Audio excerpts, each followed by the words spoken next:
Good morning students. So আজকে আমি তোমাদেরকে একটা সোশ্যালের নিউ চ্যাপ্টার স্টার্ট করতে যাচ্ছি, and this is chapter number 12 from your economics part. তো স্টুডেন্টস, ডেইলি আমরা আমাদের ডে টু ডে লাইফে আমরা দোকানে যাই বা লিটারালি আমরা দেখি যে তোমরা স্কুলে আসার সময় সবাই 5 টাকা 10 টাকা 20 টাকা নিয়ে আসো, আর স্কুল স্টার্ট হওয়ার আগে বা টিফিন টাইমে তোমরা ওই পাশের দোকান থেকে গিয়ে chips, chocolate, whatever you like তুমি গিয়ে কিনে আনো। তো যখন আমরা কিনি, তোমরা যখন কিনো, তো অটোমেটিক্যালি মানে ওই যে কেনা বেচা দোকানি তোমাকে দিচ্ছে, তোমার কাছে বিক্রি করছে, আর তুমি এই জিনিসটা কিনছো, এই প্রসেসটা এমনি আমরা দেখি একটা নর্মাল প্রসেস, কোনো বড় ব্যাপার নয়। বাট এই একটা প্রসেস, ওই কেনা বেচা, এই প্রসেসটা এক একটা দেশের এক একটা জায়গার পুরো ইকোনমিক সাইডটাকে যথেষ্ট প্রভাব ফেলায়। তো এই যে ইকোনমিক্সের প্রভাবটা, এই কেনা বেচা এইসবের উপর, মানে এইসবের উপর ভিত্তি করে আমাদের যে অর্থনীতির দিকটা অনেকটা মানে প্রভাবান্বিত হচ্ছে, ওইটার ওপরেই আজকে তোমাদের একটা চ্যাপ্টার আছে। আর সেই চ্যাপ্টারটার নাম হলো গ্রাহকের সজাগতা, অধিকার এবং সুরক্ষা। তো এই চ্যাপ্টারটাই আজকে আমি প্রথমে স্টার্ট করতে যাচ্ছি। তো এই চ্যাপ্টারের প্রথম নামেই তোমরা দেখতে পাচ্ছ যে একটা ওয়ার্ড আছে গ্রাহকের বা গ্রাহক। তো গ্রাহক কারা? এই যে তোমরা যখন এই চিপস, চকলেট, আইসক্রিম তোমাদের ইচ্ছে মতো যাই তোমরা কিনতে যাচ্ছ, তো ওই দোকানই তো তোমাকে দিচ্ছে, তো দোকানে গ্রাহক নয়। গ্রাহক হচ্ছে আমরা বা তোমরা, যারা আমরা কিনতে যাই, কোনো একটা জিনিস আনতে যাই, যে জিনিস আনতে যাই তাকে আমরা গ্রাহক বলি। মানে যে নিজে প্রয়োজনীয় দ্রব্য সামগ্রী এবং সেবা বাজার থেকে ক্রয় করে উপভোগ করে তাকে আমরা ক্রেতা বা গ্রাহক বলি। তো এই চ্যাপ্টারটিতে এই প্রথম পার্টটিতে আমরা কিছু কিছু ইম্পর্ট্যান্ট পয়েন্টস পাই। তো প্রথমটা আমি তোমাদের সাথে অলরেডি বললামই যে গ্রাহক কী বা গ্রাহক কারা। তারপর কথাটা হলো, শুধু গ্রাহক থাকলেই তো হবে না। মানে আমরা একটা জিনিস কিনতে যাচ্ছি, বা অনেক সময় এরকম হয় যে আমাদের পার্টিকুলার এই একটা জিনিস লাগে, কিন্তু ওই দোকানে সেটা নেই। তখন আমরা কি করি? তখন আমাদের কি করতে হয়? হয়তো আরেকটা দোকান যেতে হয়, বা কখনো কখনো পাশে আর কোনো দোকান না থাকার জন্য আমরা কিনতে পারি না। তো আমাদের অনেক সময় সেটা অনেক দরকারি হলেও সেই কাজটা আমাদের পরের জন্য রেখে দিতে হয়, কোনো উপায় নেই তাতে। ওই জন্য মানে আমাদের ওই যেই জিনিসটা আমরা নিতে যাচ্ছি, বেশিরভাগ জিনিসই মানে আমাদের মানে যাতে ওই দোকানটাতে অ্যাভেলেবেল থাকে, সেই অ্যাভেলেবিলিটিটা আমাদের খুবই দরকারি। তো সাপোজ এখন আমি তোমাকে একটা এক্সাম্পল দিচ্ছি যে দেখবে যে কখনো তোমরা একটা দোকানে যাচ্ছ, দোকানে অনেক টাইপের চিপস চকলেট ওইসব লাগানো থাকে, just to attract the kids. তো ওর মধ্যে তোমরা সব চিপসই খেলে, তো খাওয়ার পর তোমাদের পার্টিকুলারলি ওই একটা কি দুইটা চিপস খুব ভালো লাগলো। তো রিপিটেডলি তোমরা উইকে ধরো ডেইলি বা 3 দিন বা 4 দিন গিয়ে ওই চিপসটাই বারে বারে কিনবে। আর যখন দোকানদারও দেখবে যে এই মানে চিপসটা বা এই চকলেটটা এইটার একটু ডিমান্ডটা আছে বা ওইটাই সবাই খাচ্ছে, তখন ওনারা ওইটা বারে বারে মানে স্টকে আনবে, বা ওইটা মানে শেষ হয়ে গেলে ওনারা বারে বারে আনবে ওই জিনিসটা বা ওই পার্টিকুলার প্রোডাক্টটা। তো এই যে মানে সেটা আর দেখবে তখন কি হবে যে অনেক কয়েকদিন পর দেখবি যেই চিপসটা বা যেই চকলেটটা কেউ ভালোবাসছে না, দোকানদার ওই জিনিসটাকে ওঠানোই বন্ধ করে দিল। ওই দোকানে মানে উনি আর ওই জিনিসটা রাখছেন না, কারণ ওই জিনিসটা যেটা ধরো উনি রাখছেন ওইটাতে যদি জাস্ট থেকে থেকে ওইটার মানে নষ্ট হয়ে যাচ্ছে, তো ওইটাতে উনি তো পয়সা নষ্ট করবেন না। কিন্তু যেই জিনিসটা সবাই পছন্দ করছে, বারে বারে সবাই কিনে নিচ্ছে, ওই জিনিসটা উনি বারবার আবার স্টক শেষ হলে আবার আনাবেন, যাতে মানে ওনার কিছু একটা ওনার লাভ হয়। তো এই জিনিসটাই যে মানে মানে আমরা যে বলি যে যেই জিনিসটার ডিমান্ড আছে, যেই প্রোডাক্টটার ডিমান্ড আছে, ওই প্রোডাক্টটা যথেষ্ট পরিমাণে দোকানে থাকা বা কোম্পানি ওই জিনিসটা বানানোটা খুব খুবই দরকার, যেটা মানে কাস্টমাররা পছন্দ করছে বা গ্রাহকরা পছন্দ করছে। তো এই জিনিসটাকে আমাদের বলে উৎপাদন। হুম। হ্যাঁ, হতে পারে যে চিপসটা বা কুরকুরিটাও মানে উৎপাদন না, সেটা বানানো হয়। উৎপাদন জিনিসটা পার্টিকুলারলি ধরো বেসিক যেগুলো আমরা হোলস গ্রেনস এসব মানে চাল ডাল এসব জিনিস যেগুলো শস্য খেতি করা হয় ওসব ওসবের ক্ষেত্রেই বুঝি। তো সে ফর এক্সাম্পল তুমি যদি নিয়ে নাও যেরকম আসামে আমরা স্পেশালি বেশিরভাগ আমরা ভাতটা খেতে পছন্দ করি, বা কলকাতা সাইড ওয়েস্ট বেঙ্গল সাইডে তোমরা যাও ভাতটা বেশি খেতে পছন্দ করি আমরা। তো ওই ক্ষেত্রে আমাদের এখানে রাইসটা বেশি প্রচলিত, বা রাইসের উৎপাদন বেশি হয়, বা কিছু কিছু ক্লাইমেটের ক্লাইমেটের দিকটা তো আছেই, যে ক্লাইমেট যেখানে যেই হিসেবে ক্লাইমেট আছে ওইটার উপর ভিত্তি করে কিছু কিছু বস্তু উৎপাদন করা হয়। আর যদি আমাদের ক্লাইমেটটা মানে ভাতের জন্য যেহেতু ফেভারেবল রাইস উৎপাদনের জন্য জায়গাটা আমাদের ক্লাইমেটটাও ফেভারেবল, আর ইভেন ওই জন্য আমরা চালটা একটু বেশি খেতেও ভালোবাসি, ওই জন্য আমাদের এদিকে চালটা একটু বেশি ইউজ করা হয়। সিমিলারলি তুমি যদি দিল্লি যাও, ইউপি যাও, মানে ইউপি সাইডে যাও, বা পাঞ্জাব হরিয়ানা এসব সাইডে তুমি যাও, তখন তুমি দেখবে একটা হোটেলে খেতে গেলেও তোমাকে রুটিটা আগে দিচ্ছে, চালটা ওরা পরে দিচ্ছে, কারণ ওইখানটার মধ্যে ওই গম হুইট ওইসব জিনিসের প্রোডাকশনটা বেশি। চালেরও প্রোডাকশন, তারা বলছি না যে তারা চাল প্রোডাকশন করছে না বা রাইস প্রোডাকশন করছে না, করছে। কারণ ক্লাইমেটের জন্য ক্লাইমেট মানে একটা জায়গার আবহাওয়া ক্লাইমেট ওই জিনিসটায় যেই যেই খেতি করার জন্য উপযোগী ওইসব তো খেতি করা হবেই, কিন্তু তার চেয়েও মানে যেখানে যে জিনিসের ডিমান্ডটা বেশি, মানুষ যেটা বেশি পছন্দ করে ওই জিনিসটা বেশি উৎপাদন করার চেষ্টা করা হয়। কারণ অন্য জায়গার থেকে তুমি অন্য জায়গায় যদি সেই জিনিসটা উৎপাদন হয় আর তুমি ওইখান থেকে নিজের রাষ্ট্রে নিয়ে যেতে চাও, তাহলে জিনিসটা অনেকটা খরচ পড়ে যাবে। তাই জন্য মানুষ যেখানে মানুষ যেটা বেশি খেতে পছন্দ করে ওই জিনিসটা ওইখানে উৎপাদন করার যথেষ্ট প্রচেষ্টা করে, যার জন্য ওদের একটু জিনিসটাতে একটু মানে খরচাটা কম হয়। তো ওই জন্যই মানে ওই মানে কথাটা হলো যে ওই গ্রাহকের যেটা ডিমান্ড মানে কাস্টমারের যেটা ডিমান্ড, আমরা যে জিনিসটা বেশি করে চাইছি ওই জিনিসটা ওই পার্টিকুলার রিজনে একটু বেশি করে উৎপাদন করা হয়। ঠিক আছে। আর এই যে গ্রাহক আর এই উৎপাদন যে কোনো একটা সামগ্রী যেটা উৎপাদন আমরা করি, ওইটার মধ্যে একটা পারস্পরিক একটা সম্পর্ক রয়েছে। মানে আমি তোমাকে অলরেডি বললাম যে জিনিসটা যদি বেশি ইউজ করা হয়, মানুষ গ্রাহকরা বেশি পছন্দ করে, ওই জিনিসটার উৎপাদনটা বেশি হয় বা বেশি করা উচিত।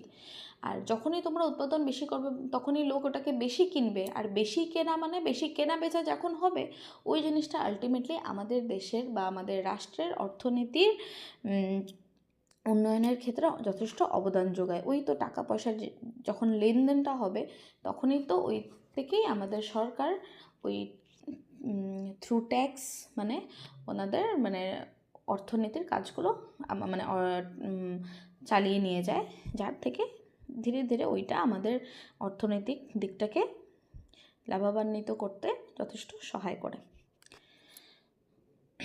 তো এভাবে তোমরা বুঝে গেলে যে একজন গ্রাহক তাছাড়া গ্রাহক বা উপভোক্তা ওনার মধ্যে আর উৎপাদন করা কিছু সামগ্রীর মধ্যে কী সম্পর্ক রয়েছে, যার জন্য আমাদের ওই যেটা আমাদের অর্থনৈতিক ব্যবস্থা যে কোনো রাষ্ট্র বা দেশের অর্থনৈতিক ব্যবস্থাকে প্রভাব ফেলাচ্ছে।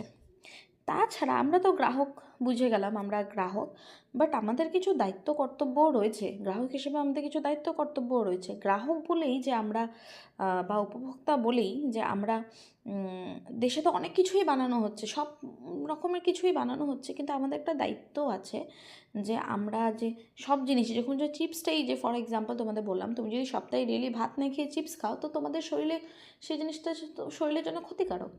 সিমিলারলি আমাদের দেশে দেখবে শুধু ভালো জিনিসই বানানো হয় না, অনেক কিছু মানে লিটারালি খারাপ জিনিসও মানে অনেক কিছু নেশা জাতীয় সামগ্রীও উৎপাদন করা হচ্ছে আর ওসব বিক্রিও করা হচ্ছে।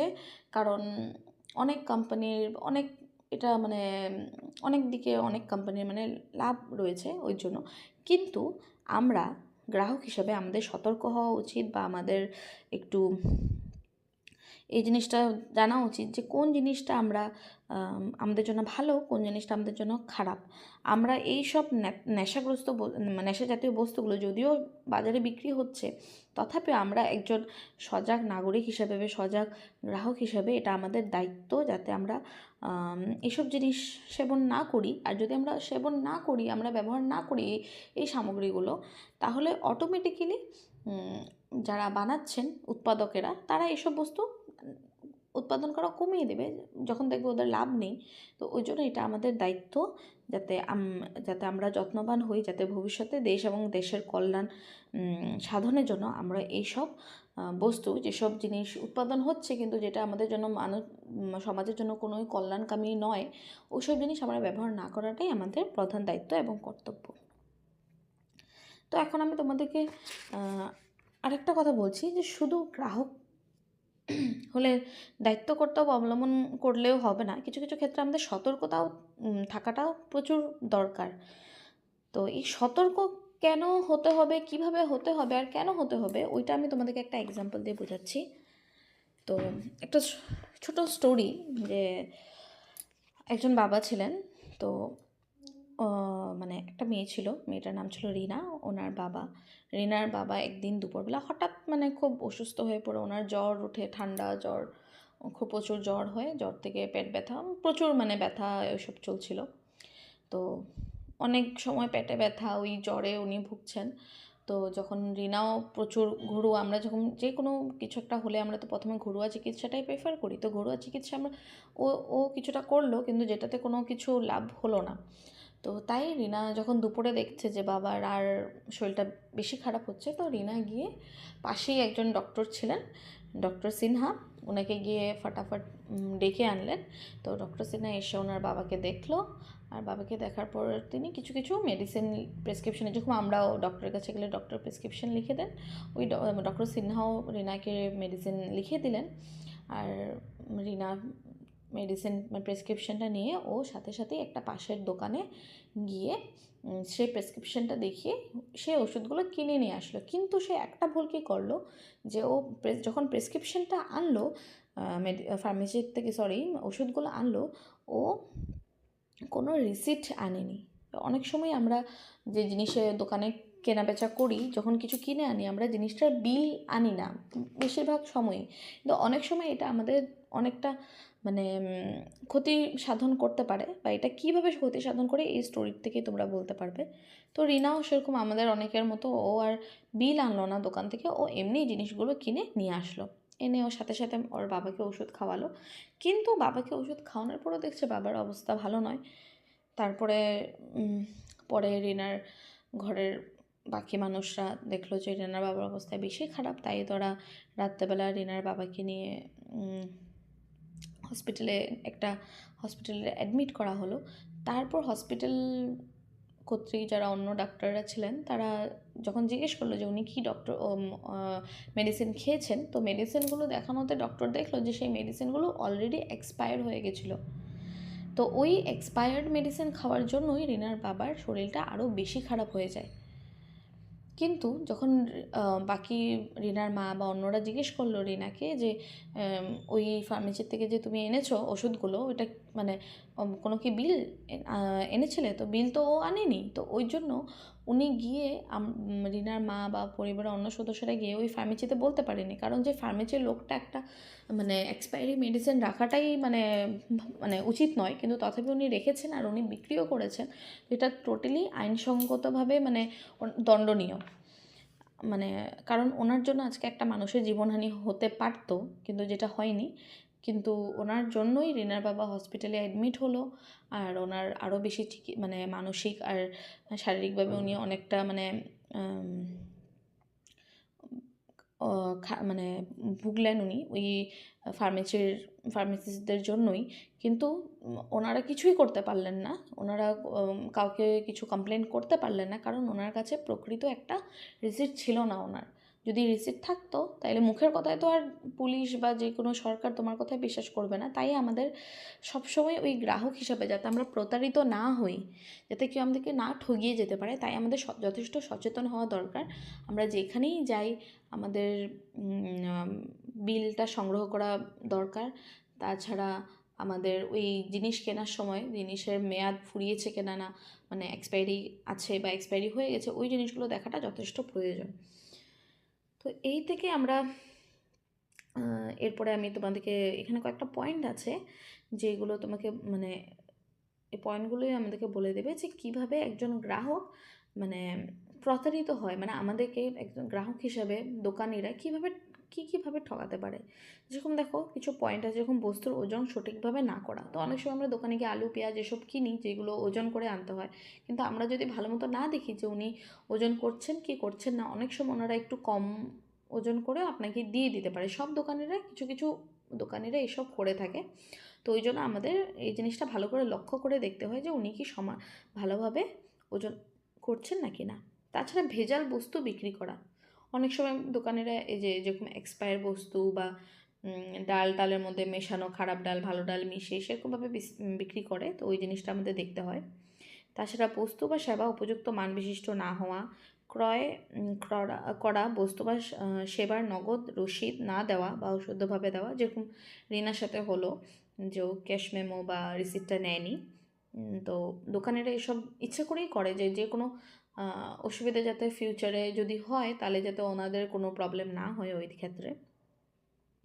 সামগ্রী প্রস্তুতকরণে প্রকৃত তারিখ মুছে ফেলা বা নকল তারিখ লাগানো, অনেক সময় অনেক কিছু এক্সপায়ার হয়ে গেলে অনেক দোকানে এরকম করে যে ওনারা এক্সপায়ারি ডেট বা ম্যানুফ্যাকচারিং ডেটটা ওনারা সামগ্রীর থেকে মুছে ফেলে বা উপরে ওরা অন্য একটা নতুন ডেট লিখে দেয়। তো ওই জিনিসটা যাতে আসল কি নকল ওই জিনিসটা যাতে আমরা বুঝতে পারি, ওইটা আমাদের জন্য খুবই দরকার।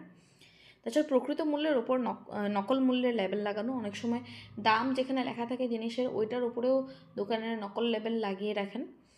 মানসূচক চিহ্নসমূহ নকল করা, তো কিছু কিছু আমাদের সামগ্রীর উপরে কিছু কিছু মার্ক থাকে, অনেক সময় যখন হলমার্ক থাকা বা আইএসআই মার্ক থাকা, এসব কিছু কিছু অনেক জিনিস আছে যেগুলোর বিষয়ে আমরা ভবিষ্যতে পড়বো যে কী কী চিহ্ন থাকলে আমরা ওই জিনিসগুলো মানসম্মত কিনা না জানা যায়।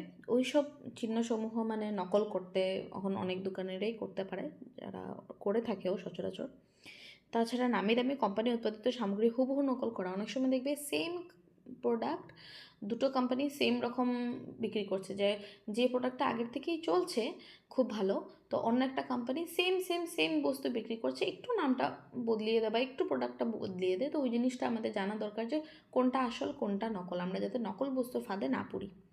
সেটা ডাকসেবা টেলিফোন বা ইন্টারনেট যোগে অর্ডার দেওয়া বস্তু সময় মতো না দেওয়া, তো অনেক সময় আজকাল আমরা অনলাইন অর্ডার করে থাকি, তো অনলাইন অর্ডার করার সময় অনেক ওয়েবসাইট থেকে আমাদের সময় মতো অর্ডার দেওয়া হয় না। তো এই কিছু কিছু জিনিস কিছু কিছু পয়েন্ট আছে যেগুলো মানে যেভাবে আমাদেরকে একজন দোকানি বা গ্রাহককে একজন দোকানির মানে ঠকিয়ে দিতে পারে। তো এইসব জিনিসের প্রতি আমাদের যখনই আমরা যে কোনো জিনিস একটা আনতে যাই, তো আমাদের এইসব জিনিসের প্রতি লক্ষ্য রাখাটা উচিত। তো আজকে আমরা এইটুকুই আলোচনা করলাম, এর থেকে বেশি আমরা আলোচনা করি না। তো এইটুকুর মধ্যেই আমরা কিছু কিছু ইম্পর্ট্যান্ট পয়েন্ট ছিল যার উপরে কিছু ইম্পর্ট্যান্ট কোয়েশ্চেন হয়, তো আমি তোমাদের কোয়েশ্চেনগুলো দিয়ে দিচ্ছি। তো এখানে প্রথম কোয়েশ্চেনটা হলো গ্রাহক মানে কি। তো আমি তোমাদের অলরেডি বলেছি যে নিচে প্রয়োজনীয় দ্রব্য সামগ্রী এবং সেবা বাজার থেকে ক্রয় করে উপভোগ করে তাকেই আমরা ক্রেতা বা গ্রাহক বলি। তারপরে নেক্সট সেকেন্ড কোয়েশ্চেনটা হলো গ্রাহক বা উপভোক্তা কিভাবে দেশের উন্নয়নে অংশীদার হতে পারে। উত্তরটি হলো ভোগ এবং উৎপাদন এই দুটো কার্যই একে অন্যের উপর নির্ভরশীল। বিভিন্ন কারণ বা উপাদান সমূহের পরস্পরের উপর নির্ভরশীলতার মধ্য দিয়েই সমগ্র অর্থনৈতিক কার্যাবলী সম্পন্ন হয়। উৎপাদিত দ্রব্য এবং সেবা উপভোগ করে উপভোক্তা দেশের উন্নয়ন প্রক্রিয়াতে অংশগ্রহণ করে। তো এটা হলো আমি তোমাদেরকে যেরকম বুঝিয়েছিলাম যে আমরা জিনিসপত্র ক্রয় বিক্রয় যেটা করি, যেটা কেনাবেচা করি, ওইটা থেকেই আমাদের দেশের অর্থনৈতিক দিকটা স্বাবলম্বী হয়ে ওঠে। তারপরে পরের প্রশ্নটি হলো উপভোক্তার উপভোগের জন্য কিসের প্রয়োজন। তো উপভোক্তার উপভোগের জন্য উৎপাদন প্রয়োজন, মানে আমাদের যে জিনিসটা চাই সেই জিনিসটা যদি সরকার বা কোম্পানিগুলো বানাচ্ছেই না, তাইলে তো আমরা কি কিনবো আর দোকানে গিয়ে। ওই জন্য আমাদের কী দরকার, সবচেয়ে প্রথম ওই জিনিসগুলো যেগুলো আমাদের প্রয়োজন ওই জিনিসগুলোর উৎপাদন করাটাই খুবই প্রয়োজন। তো স্টুডেন্টরা, আজকে আমরা যতটুকুই পড়লাম অতটুকুতে এই 3টে প্রশ্নই আমার একটু মানে ইম্পর্ট্যান্ট লাগলো, তাই এই প্রশ্নগুলো তোমাদেরকে আমি করিয়ে দিলাম। তো এই প্রশ্নগুলো তোমরা ঘরে তুলে নিতে পারো নিজের প্রয়োজনীয় বা সুবিধার জন্য। তো আজকের লেসনটা এতটুকুই থাকলো। নেক্সট পার্টে এই লেসনের বাকি ইম্পর্ট্যান্ট পয়েন্টগুলো আমরা আলোচনা করব। Thank you.